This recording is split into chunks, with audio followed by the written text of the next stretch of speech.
how aware do you think Renee Good was of that approach? Do you think she's aware of the training of officers? Do you think she realised she was in that much danger? I believe that's an interesting question, because I'm not sure what's going through the mind of these individuals. I think that a lot of them are under the illusion that because they have gotten away with things for so long, that they're able to push law enforcement further and further away and eventually intimidate them enough to where they just won't show up to do this job. But these officers, they're going to show up to do the job. Isn't that part of a consideration when planning an operation? Sorry to interrupt, Jonathan, but yeah. when you're setting out the mission, is part of the planning to think, OK, our benefit is that we take these dangerous people off the streets, but the cost could be the loss of innocent life. How much is that factored into the sort of health and safety protocol of the mission, if you like? Well, we would just look at that as a contingency. We don't look at it as a health and safety. We look at it as a contingency factor of doing the mission. So do they set out to shoot every protester that's out there? Absolutely not. But when the protesters, even protesters who come out there and obstruct justice, and this has happened over and over again where officers have let people go, but they didn't attempt to flee from law enforcement. They sat there, and many times they cried or they put on an act, and law enforcement just tells them, or ICE tells them, to get out of here, just go home. In this case, the protesters continued to argue back and forth, and then as the officer moved back around to the side when they initiated the arrest, she gunned it. So these are contingency plans that we come up with.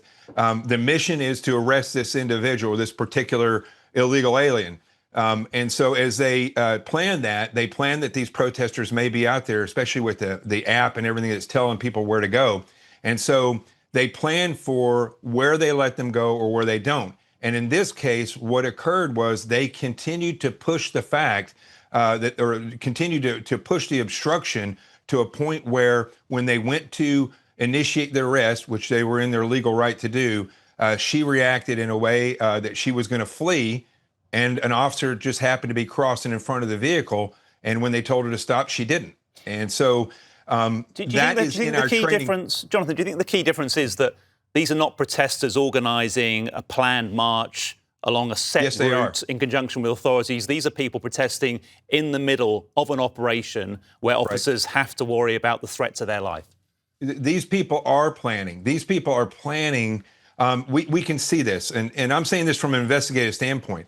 I lived in New York. That's where I was in the FBI. These meetings of the Marxists and communists, they happen all the time. Many of these people belong to these groups, but many of them don't. But the organizers put on these types of meetings and they cultivate these people. Then they go out and recruit people either through paid actors or actually recruiting them and grooming them to have these beliefs. And so what they end up doing is shipping these people all over the place, and they become professional protesters for leftist ideology.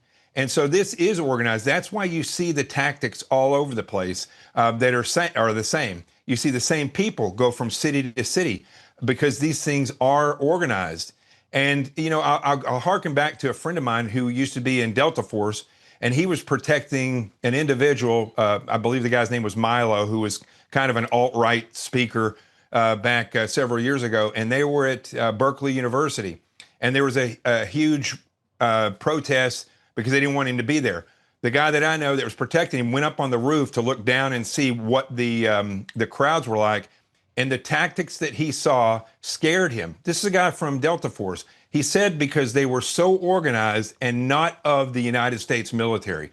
These people and the tactics that they are using, they are so organized and so well trained in many areas that they are able to carry out these types of operations using propaganda, using blocking forces, and trying to instigate law enforcement into doing things like this where they have to defend themselves. So I would say that these are organized, and that is the one criticism I do have of law enforcement, is that they need to realize this and they need to investigate these groups, because it's no different than the attacks you had in Australia, where people may swear allegiance to an ideology, get some training, but then they'll come out and carry out these attacks. You have to investigate these groups.